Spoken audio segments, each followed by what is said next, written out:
Mira Rubin, and today's topic is what is today's topic? Today's topic is oh my gosh, I just forgot. But I'll remember in a minute. In the meantime, let's get settled in and present. So let's take a deep breath in through your nose and hold it. And as just imagine clean, crisp oxygen flooding your lungs, flowing into your bloodstream, nourishing all your cells, all your organs. And as you exhale, exhale any tension, any stress, any fatigue. And now let's take another deep breath in through your nose and hold it. This time, imagine brilliant, bright light lighting you up from the inside out, energizing every molecule, every electron, lighting up every cell with vital life energy and brilliant, bright light. And as you exhale, exhale any remaining fatigue, any stress, any tension. And now let's just gently press our palms together and softly, softly rub your fingers against your palms. Feel how delicious that sensation is and allow yourselves to become present right here, right now. Good morning, Suzanne. Good morning, Tammy. Welcome, welcome, you guys, and everybody else who's joining us. And the topic I've remembered for today is belonging, because human beings are social animals, and we have this desire to, or this need to feel a sense of belonging. And um, and I want to talk about what this belonging piece actually is, and what we're willing to do for to gain a sense of belonging. I remember a conversation that I had with a family member that I adore some time ago, and they were talking about self-esteem. There were some serious issues around self-esteem and feeling accepted and feeling okay in the world. And they said, takes it only takes one person in the world to get you, to see you, in order to feel like you belong, like it's okay to be here. And I want to talk about belonging from that aspect all the way to the other aspect. And Suzanne says, good one for me since I'm German. So that's kind of the other extreme, is how we can find ourselves sacrificing our autonomy in order to belong. So good afternoon, Hope. Welcome, welcome. It's great to have you here. So um, I think that peer pressure is kind of the dark side of belonging, and we can see that in social factions as well, and we see it really rife now in our country with the factionalism in the U.S. Uh, politically. That there are groups that really have a very primal kind of identification with each other, and and in this quest to belong, we find ourselves often acting out behaviors that we would never ever act out individually. And so this is kind of where there's a mob mentality, where there's a crowd mentality, that um, there's an energy of the group that we can get swept up in, and as our desire to belong, we just get swept away with the momentum of the group.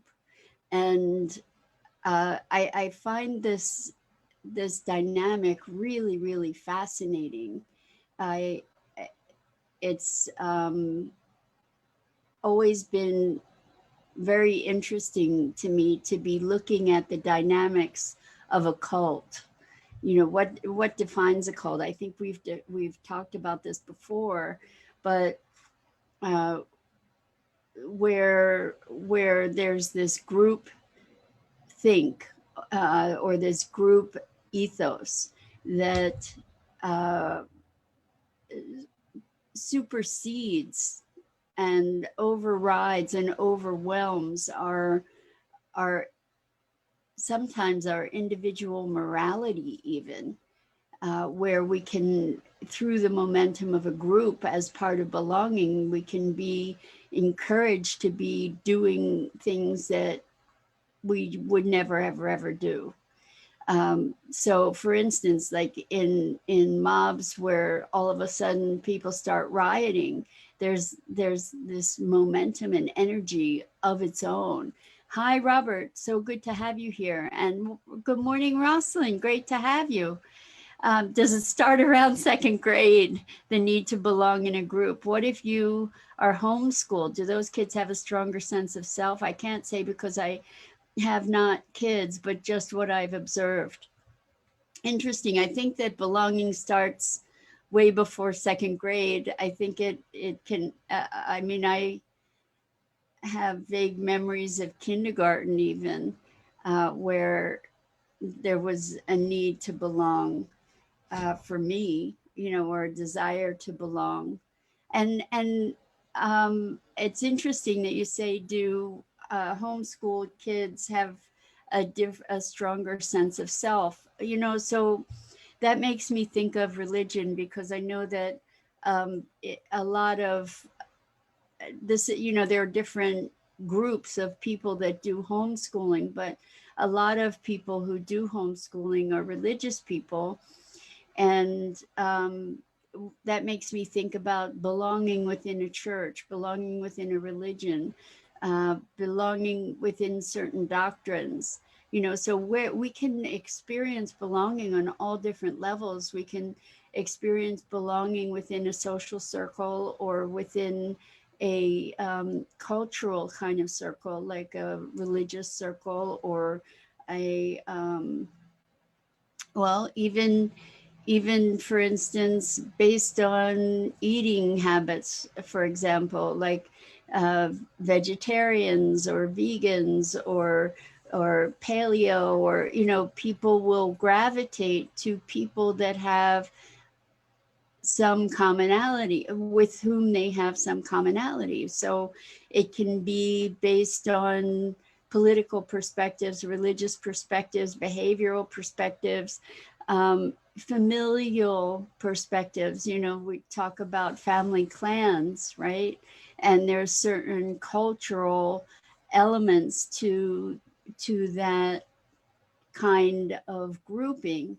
And so what defines our sense of belonging? Because I know that a lot of us also feel like outsiders. And certainly that was an experience that I had very much through most of my life, is really feeling like I didn't belong. Good morning, Andrea. Welcome. So good to have you joining us. uh, we're talking about belonging and the dynamics of it, and what we're willing to do in order to belong, or how we're willing to be in order to belong. And so I'm thinking of groups behaving in certain ways. You know, like think about teenagers, right? The cool kids, if you get to hang out with the cool kids, maybe they're doing stuff that you wouldn't do normally, you know, but you're doing those things because you want to be part of the group, you want to belong. So I remember growing up, you know, I was around, I had friends that would get high, and I wasn't really into getting high. And for a while, um, it was, I I didn't find, I didn't really know how to say no, I'm not into that, and still be able to be part of the group. So we learn our different ways of being, but like kids will get high to be cool, kids will drink to be cool, kids will have sex to be cool, or all kinds of behaviors, and it's not restricted to kids, right? Because as adults, good morning, Robin. So good to have you here. So we do things as a result of peer pressure, right? Because we don't want to look uncool, we don't want to be outcast. So maybe we don't speak our mind. Maybe we go along with uh, certain policies. Maybe we go along with certain um, certain ways of expressing ourselves because we want to belong. So, or we don't want to rock the boat, right? We don't want to be an outsider. We don't want to be spotlighted. So when we talk about belonging in the context of a group, one of the things that we've spoken about a lot together is sovereignty and maintaining our own sovereignty. And that that means not just going with the tide because it's easy. Um, so Suzanne says, I tried to belong so badly, be American, especially with my sisters-in-law, that I lost myself for a while.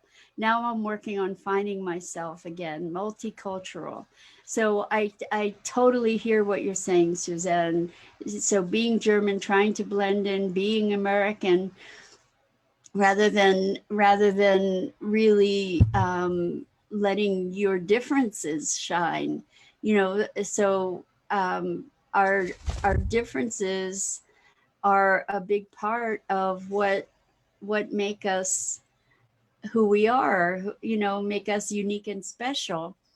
uh, Rosalind says we have free will to choose which groups we share and give our energy to. Well, so this is true. We do have free will. The thing that I'm so curious about is, and have listened to different documentaries on, and done reading around. Ouch, uh, is um, is cults, and also how people, for instance, become radicalized, how people become brainwashed. And so we like to believe that we have free will, and we are also influenced by the things that we experience culturally. Advertising, we can think about how people were influenced during the elections through social media. We can recognize that we're influenced by what we see on the news and absorb as truth, and therefore our ideas are shaped, and we're encouraged to sort of toe the line of the popular belief. And so I think it's all really very interesting how this herd mentality, we keep hearing lately about herd immunity, but the thing is that there is a large herd mentality. There are many things that we collectively believe, and that we tend collectively to dismiss if it's at odds with that collective trend. And so for instance, we look at the what happened in Germany with the Nazis, and how they were able to get so much social buy-in from people that were moral people, believed themselves to be moral people. How can that happen? And and we see people who have very strong political beliefs becoming engaged. Like, look at what happened with the Capitol. Here are people, if we're giving people the greatest benefit of the doubt, these are people who have strong convictions about patriotism and the value of freedom. And what happened is, as a mob, when they collectively got together, look what happened. There were there was death and destruction. And so with I'm giving people the highest benefit of the doubt that they had intentions of saving the government, perhaps. Even though I don't particularly I don't ascribe to that vantage point, but look at what happens when people have this sense of belonging. So, we belong to our political parties. We belong, and if we think about that word from the other side of belongings, possessions, then when we belong to a political party, or we belong to a certain faction, then we're implying some sense of ownership of that faction of us, and that that we are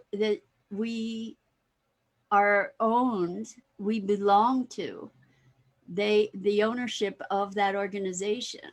So Rosalind says, replying to Suzanne, acceptance from my family can be a struggle for sure. I see you for who you are, Suzanne. I love how you show up. I do too. I do too. And the same for all of you here who show up so authentically and with um open heart. It's and vulnerably. It's just beautiful to be sharing with you. And um I think part of this notion of belonging, especially in groups, is coming from a sense of insecurity, personal insecurity. And that goes to what you were saying, Suzanne, about how you were trying so hard to be an American. And there might have been a sense of somehow, on some level, being American is better. And I don't know that that is in any way true. Being like, I think that I'm wondering what it is to be an American. What is it to be German, a German? What is it to be an American? Because if you look at this country right now, I see that there are so many factions within our country. So I'm not certain of what it means to be an American. I mean, there are certain traits, perhaps, that we have culturally, generally as a people, but I'm not really so privy to that, and I don't know that. Um, I think we get to look at how we identify and where we experience our place of belonging. And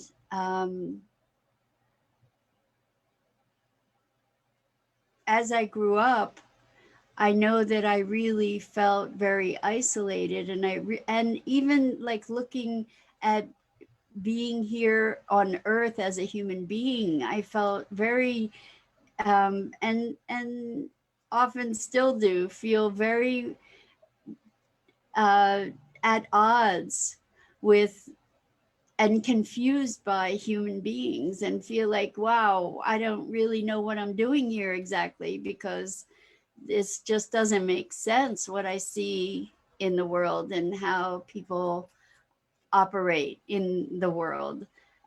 Suzanne says, I just wanted to be liked by my in-laws. I was fine with who I was being German. That's beautiful, Suzanne. And being liked by your in-laws, I hear you. Family is a challenge. I really felt like I didn't belong in my family. I was so different from my other family members. You know, I had different interests, different values, different sensibilities, and really didn't feel like I belonged. And um, sometimes sometimes I wonder what happens. Hello, Dennis. Bonjour. Welcome. um, we have a multicultural connection here today. That's awesome. So I think it's important to be looking at how we identify, and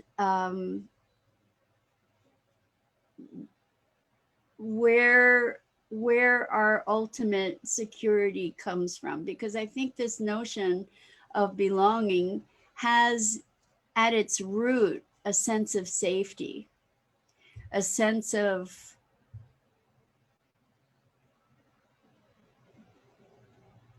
I don't know a better word actually than safety. That, to feel like you're belonging, it's like you're part of a group. Ideally it means that people have your back, that you can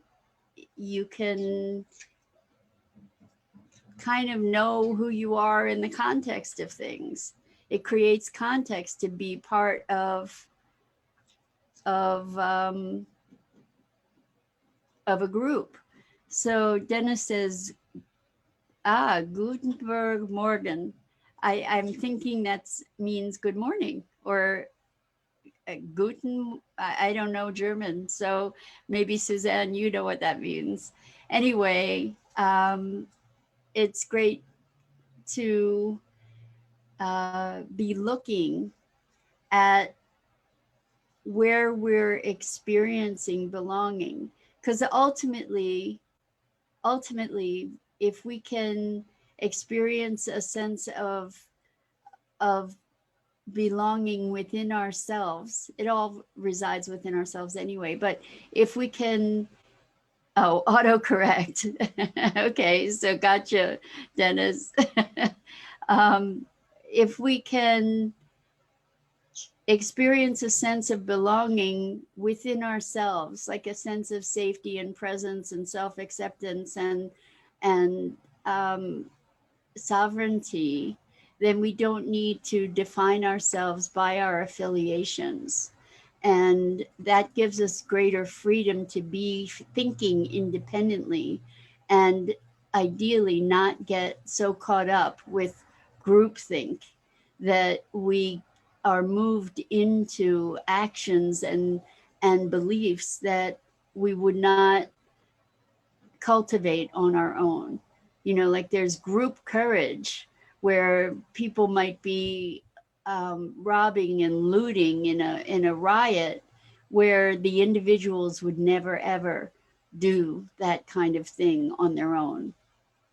Robert says, oh, family can be a struggle. No joke. With all the labels they put on you. In my family, I was labeled as the black sheep. I am Romanian, and I fitted perfectly in the UK, but you can't please everyone. So whoever likes me the way I am. I don't struggle to belong anywhere. And Guten Morgen. That is good morning. I got you. Thank you. That's what I thought. But like I said, I don't know German. Anyway, I think you're right, Robert. I was a black sheep too.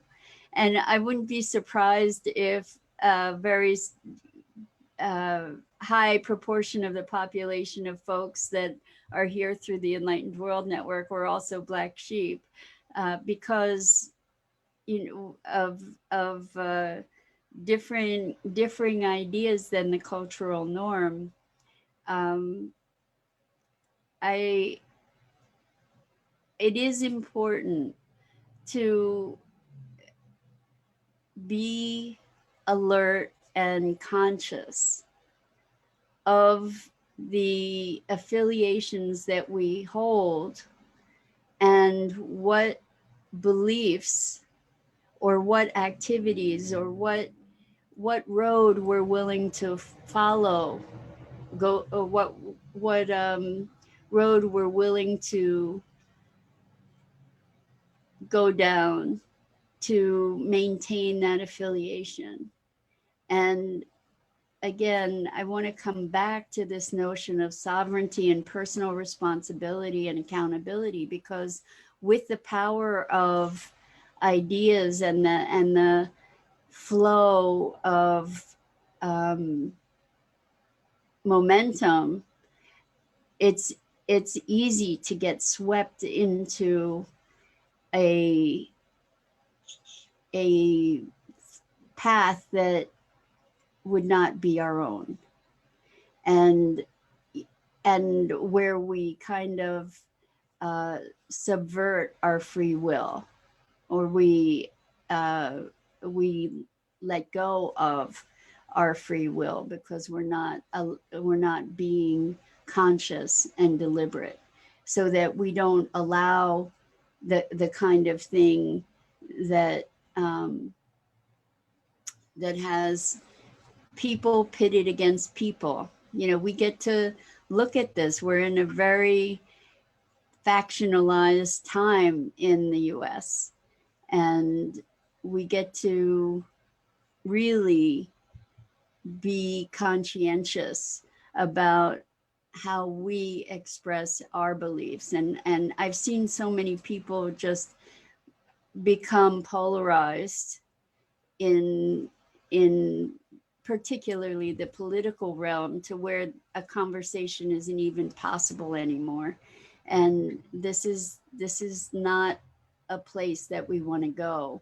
And a big part of it is due to this need for belonging. So Robert says, all black sheep end up shining their bright light. Well, certainly, I hope that a bunch of them do, right? I know that there are some black sheep who go down a dark road, and hopefully more of us are shining a bright light.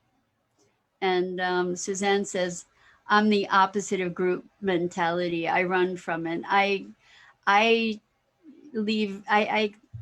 leaves me cold too, frankly.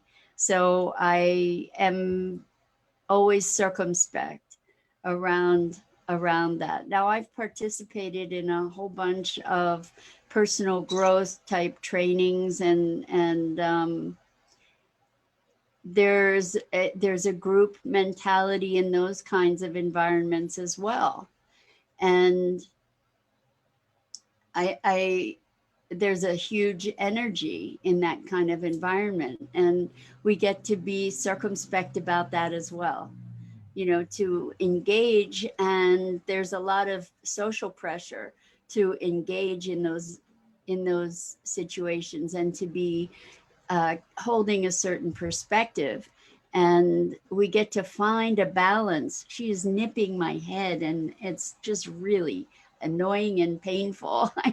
This is Maggie, for any of you who haven't met her before, and she's being particularly obnoxious this morning. Anyway, I think that these group environments, rallies, trainings, there is a group mentality, and there is pressure to conform. There is social pressure to conform. And in some instances, it can be beneficial, because perhaps the vantage point, the perspective is a positive perspective that is life altering in a good way. So there's a discernment. I took a hypnosis training years ago. I took multiple hypnosis trainings, but there was one teacher I had where she was demonstrating hypnosis to me, on me, and I was listening and observing. And at one point, you know, I wasn't hypnotized, and she reprimanded me, and you know, spoke very firmly to me, like, you know, essentially saying, are you going to get hypnotized or not? And at that moment I got to choose. I chose whether I was going to allow that or not. And really the truth is about hypnosis is it's always you allowing. It's not really somebody exercising their control over you. It's some part of you that is saying, okay. But in any way, in any case, in these group situations, you get to choose whether this is a perspective that is a valuable perspective to take on, and not to just do it because there's social pressure to do it. So Rosalind says, when you discover self and your own identity, one question you can ask yourself is what brings you joy, or the opposite of what makes you cry, or the opposite of that, what makes you cry. Maybe we can use this exercise to understand the beginning point for ourselves. I love your perspective, Rosalind. You always bring an extra dimension into the conversation. And I think that what you're talking about here is about connecting to your heart of hearts. And that is the thing, that is the light that makes us unique. And what brings you joy and what brings me joy may be very different things. But those are the things that are our heart's song. And that's something to nurture. So one of the antidotes to the need to belong is a deeper sense of self and self connection and alignment. And so the questions that you're posing, Rosalind, are really powerful way for us to get in touch with that. And Robert says, hypnosis is extremely powerful. I used to practice self-hypnosis. So we could consider that all hypnosis is self-hypnosis.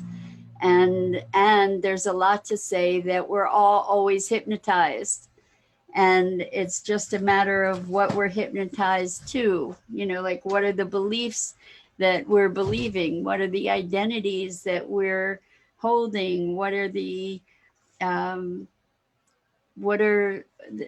how are we vibrating? All of that is a function of what goes on in heart, mind, and spirit.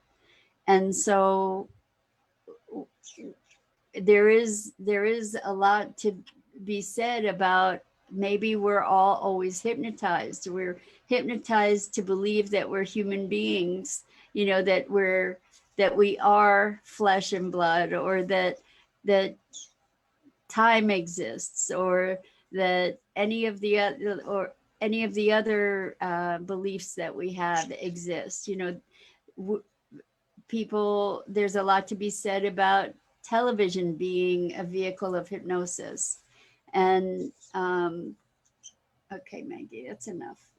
Time out, time out, time out, time out. She's torturing me today. Time out, buddy. Good girl. Good girl. I love what she does with her little feet. Okay, good girl. All right, so she's calmed down a little bit.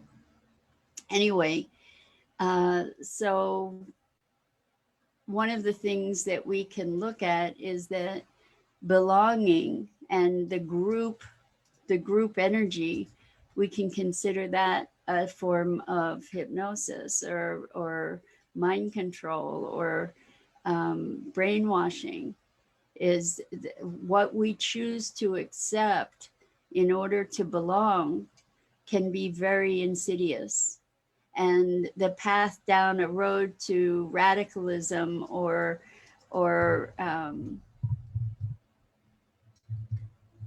I used the word before and now it's escaping me, but that we can follow this path step by step down a road of belonging and straying from our own compass.